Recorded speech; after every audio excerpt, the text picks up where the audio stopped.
Good morning, everyone. Today it's going to be our first online learning video, and today is going to be about mathematical proofs by contradiction. Requirements of the A-level syllabus regarding this topic is to prove the irrationality of radical 2, which means prove that it cannot be written as a ratio or a fraction in simplest form. The infinity of primes, which means that the set of prime numbers is infinite, so there is no largest prime number, and some unfamiliar proofs that we are going to talk about in our upcoming videos. Before we move on to our proofs, let's talk about the general guidelines for writing a mathematical proof.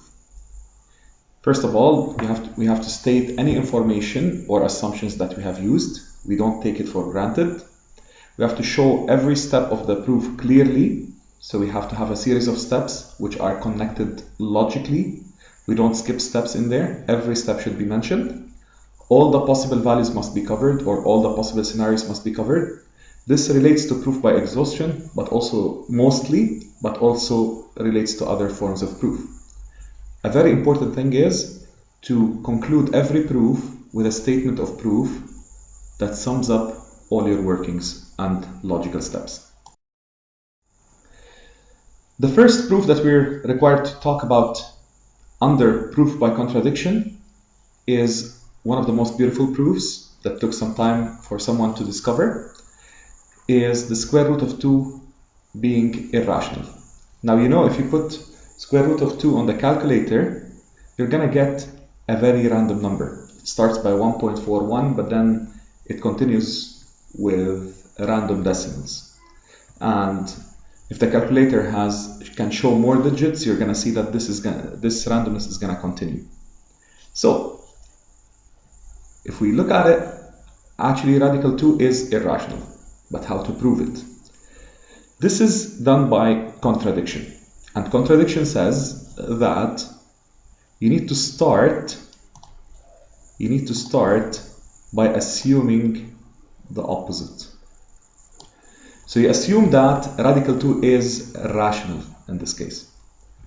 When I say radical 2 is rational, it means radical 2 can be written as a fraction, and that fraction is in its simplest form. Now, what's the plan? How am I gonna contradict such an assumption? Basically, we're gonna contradict this part. A over B is in its simplest form. Well, how can A over B not be in the simplest form? If A and B have a common factor.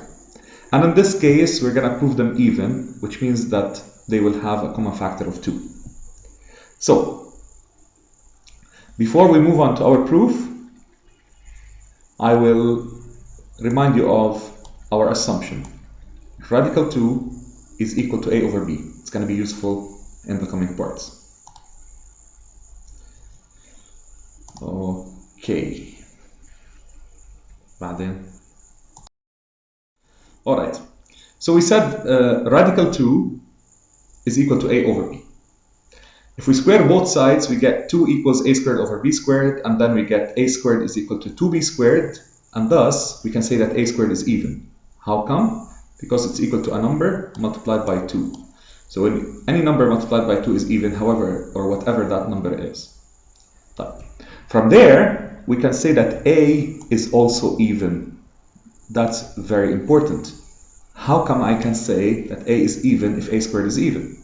Simply, it's simple logic in there. A squared is A times A. So if A was odd, odd times odd would result in odd.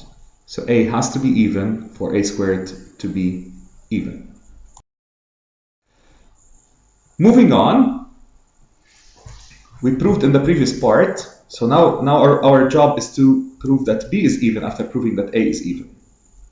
So, in our previous part, we said that A is even, and if A is even, then it could be written as 2n.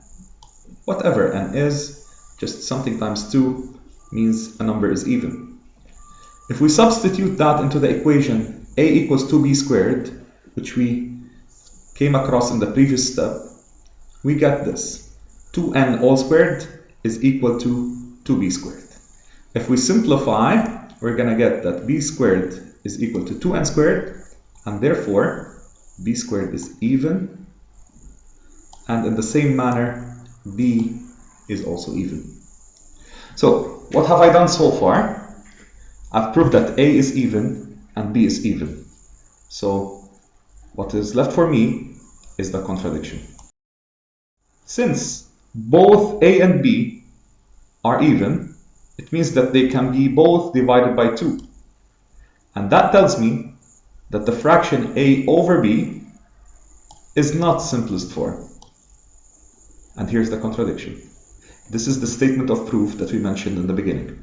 So here's the contradiction. I assumed at the beginning that a over b is in its simplest form, and here I get that a and b are both divisible by 2. So here's the contradiction. A over b is not in simplest form, and thus we can say our assumption is false. Now what is our assumption?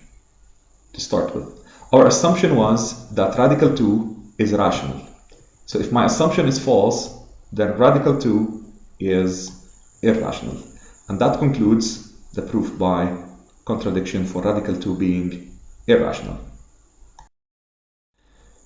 After we went through this proof, I'm expecting you to prove similarly that the square roots of both 3 and 5 are irrational. Please try to write those proofs and give me your feedback. Our next step in our next video is going to be to prove that the set of primes is infinite. No largest prime number. This will be our discussion in the next session.